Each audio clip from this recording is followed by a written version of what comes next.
ಚಂಚಲ ಮನಸ್ಸು. ಸಂಪತ್ತು ಗಳಿಸಿದಷ್ಟು ಸಾಧನೆ ಅಲ್ಲ, ಸಾಧನೆ ಮಾಡುವುದ ಒಂದು ಸಂಪತ್ತು. ಒಂದ್ಸಲ ಏನಾತಂದ್ರ ಒಂದು ಬಸ್ ನದಿಗೆ ಬಿತ್ತು. ಬಸ್ ಒಳಗಿದ್ದವರೆಲ್ಲ ಕಾಪಾಡಿ ಕಾಪಾಡಿ ಅಂತೇಳಿ ಕೂಗಾಕತ್ತಿದ್ರು. ಆದ್ರ ಅದ್ರಾಗಿದ್ದ ಒಬ್ಬ ಮಾತ್ರ ಕಂಡಕ್ಟರ್ ಎಲ್ಲದನ್ರಿ ಅಂತ ಹೇಳಿ ಹುಡುಕಾಕತ್ತಿದ್ದ. ಅಲ್ಲೂ ಎಲ್ಲ ಮುಳುಗಾಕತ್ತಾರ, ನಿನಗೀಗ ಕಂಡಕ್ಟರ್ ಯಾಕ ಅಂತ ಒಬ್ಬ ಕೇಳಿದ.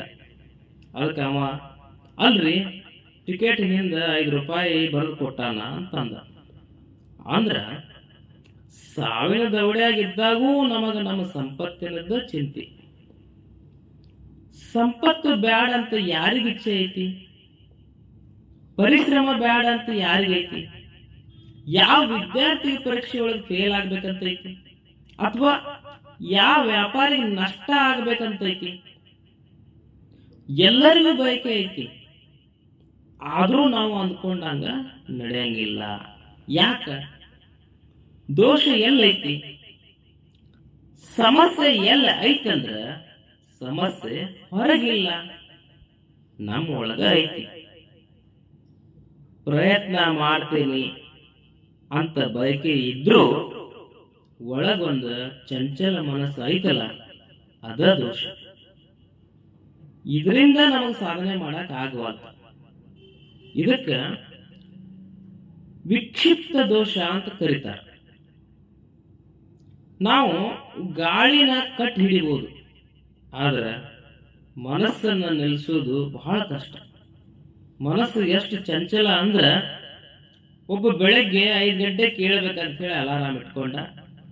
ಅಲಾರಾಮ್ ಆದಾಗ ಇನ್ನೊಂದು 5 ನಿಮಿಷ ಮಲಗಿ ಹೇಳ್ತೀನಿ ಅಂತ ಹೇಳಿ ಬೆಳಗ್ಗೆ ಎದ್ದ ಮತ್ತೆ ಹೊಳೆ ಎದ್ದಾವ ಬೆಳಗ್ಗೆ 8 ಗಂಟೆ. ಅಲಾರಾಮ್ ಇಟ್ಟಿದ್ದು ಇದ ಮನಸ್ಸು, ಹೊಳೆ ಮಲ್ಕೊಳಕ್ ಹೇಳಿದ್ದು ಅದ ಮನಸ್ಸು. ಒಬ್ಬ ಸಂಸಾರ ಸಾಕಂತ ಹೇಳಿ ಮಠಕ್ಕೆ ಬಂದ. ಸಾಯಂಕಾಲ ಆತ, ಮತ್ ಗುರುಗಳಿಗೆ ಹೇಳಿದ, ಬರ್ತೇನ್ರಿ ಅಪ್ಪಾರ ಅಂತೇಳಿ ಗುರುಗಳಿಗೆ ಹೇಳಿದ.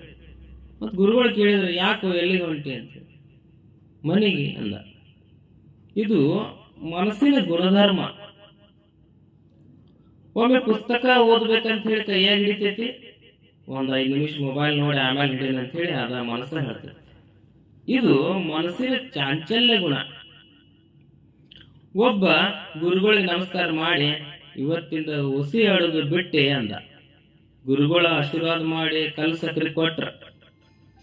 ಕಲ್ಲು ಸಕ್ರಿ ನೋಡಿದ್ದ ಗುರುಗಳು ಕೊಟ್ಟಾರ, ಇದನ್ನ ಎನಿಸಿ ನೋಡೋನು, ಕೊನೆ ಪ್ರಯತ್ನ ಅಂತ ಹೇಳಿ ಅದ ನಂಬರ್ಗೆ ಹಾಕೋಣ ಅಂತ ಹೇಳ್ತೈತಿ ಮನಸ್ಸು.